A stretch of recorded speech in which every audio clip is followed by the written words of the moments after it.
ಪುತ್ತೂರು ಕಬಕದಲ್ಲಿ ನಿನ್ನೆ ನಡೆದ ಘಟನೆ ಅತ್ಯಂತ ದುರದೃಷ್ಟಕರವಾಗಿದೆ.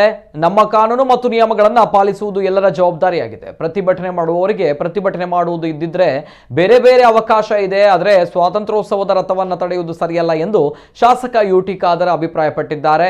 ಮಂಗಳೂರಿನಲ್ಲಿ ಸುದ್ದಿಗಾರರ ಜೊತೆ ಮಾತನಾಡಿದ ಅವರು, ಸ್ವಾತಂತ್ರ್ಯೋತ್ಸವ ರಥವನ್ನು ಎಸ್ಡಿಪಿಐ ಕಾರ್ಯಕರ್ತರು ತಡೆದಿರುವ ಘಟನೆ ದುರದೃಷ್ಟಕರ ಎಂದರು. ಕಾನೂನು ಮತ್ತು ನಿಯಮಗಳನ್ನು ಪಾಲಿಸುವುದು ಸರ್ವರ ಜವಾಬ್ದಾರಿ. ಪ್ರತಿಭಟನೆ ಮಾಡುವವರಿಗೆ ಕಾನೂನು ರೀತಿಯಲ್ಲಿ ಅವಕಾಶ ಇತ್ತು, ಅದನ್ನು ಬಿಟ್ಟು ರಥ ತಡೆದಿರುವುದು ಸರಿಯಾದ ಕ್ರಮ ಅಲ್ಲ ಎಂದು ಹೇಳಿದ್ದಾರೆ. ಈ ರೀತಿ ದುಡುಕಿನ ಮತ್ತು ಕಾನೂನು ಕೈಗೆತ್ತಿಕೊಳ್ಳುವ ವ್ಯವಸ್ಥೆ ನಮ್ಮ ಸಮಾಜಕ್ಕೆ ಪ್ರಯೋಜನ ಆಗುವುದಿಲ್ಲ, ಅಂತವರು ಅದನ್ನ ಕೈ ಬಿಡಬೇಕು ಎಂದರು. ಸಾವರ್ಕರ್ ಸ್ವಾತಂತ್ರ್ಯ ಹೋರಾಟಗಾರರು ಎಂದು ಯಾರೂ ಹೇಳಿಲ್ಲ. ಅವರ ಹೋರಾಟದ ಬಗ್ಗೆ ಭಿನ್ನಾಭಿಪ್ರಾಯ ಇದೆ. ಅದರ ಬಗ್ಗೆ ಕಾನೂನುಬದ್ಧವಾಗಿ ಜನಜಾಗೃತಿ ಕಾರ್ಯಕ್ರಮ ಮಾಡಬಹುದು, ಆದರೆ ರಥವನ್ನು ನಿಲ್ಲಿಸುವುದು ಸರಿಯಾದ ಕ್ರಮ ಅಲ್ಲ. ಇದನ್ನು ನಾನು ತೀವ್ರವಾಗಿ ಖಂಡಿಸ್ತೇನೆ ಎಂದರು. ಇನ್ನು ಯುವ ಜನಾಂಗ ಸಕಾರಾತ್ಮಕವಾಗಿ ಆಲೋಚಿಸುವ ಕೆಲಸ ಮಾಡಬೇಕು ಎಂದಿದ್ದಾರೆ. ಕಬಕದಲ್ಲಿ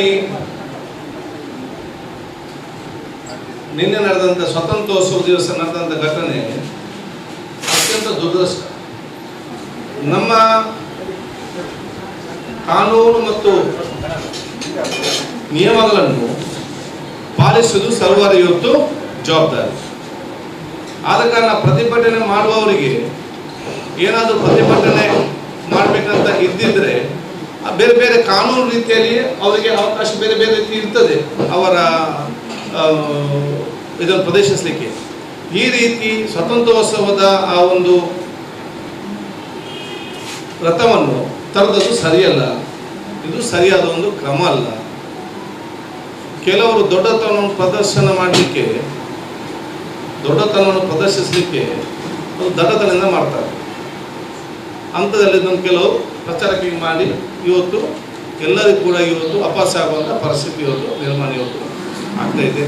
ಇದು ಸರಿಯಲ್ಲ ಅಂತ ನಾನು ಇವತ್ತು ಹೇಳಲಿಕ್ಕೆ ಇವತ್ತು ಬಯಸ್ತೇನೆ. ಯುವಕರು ಭಾಳಷ್ಟು ಆಲೋಚನೆ ಮಾಡಿ ಈ ದುಡುಕಿನ ಮತ್ತು ಈ ರೀತಿಯ ಒಂದು ಕಾನೂನು ಕೈಗೆತ್ತಿಕೊಳ್ಳುವಂಥ ಒಂದು ಸಿಸ್ಟಮ್ ಅದು ಯಾವ ಸಮುದಾಯಕ್ಕೂ ಯಾವುದೇ ಸಮಾಜಕ್ಕೂ ನಮ್ಮ ಸಮಾಜಕ್ಕೂ ಕೂಡ ಇವತ್ತು ಪ್ರಯೋಜನ ಆಗುವುದಿಲ್ಲ ಅಂತ ಯಾವುದೇ ಮನೋಭಾವಕ್ಕೂ ಇಲ್ಲ ಕೈ ಬಿಡಬೇಕಂತ ಹೇಳಲಿಕ್ಕೆ ನಾನು ಇವತ್ತು ಬಯಸ್ತೇನೆ.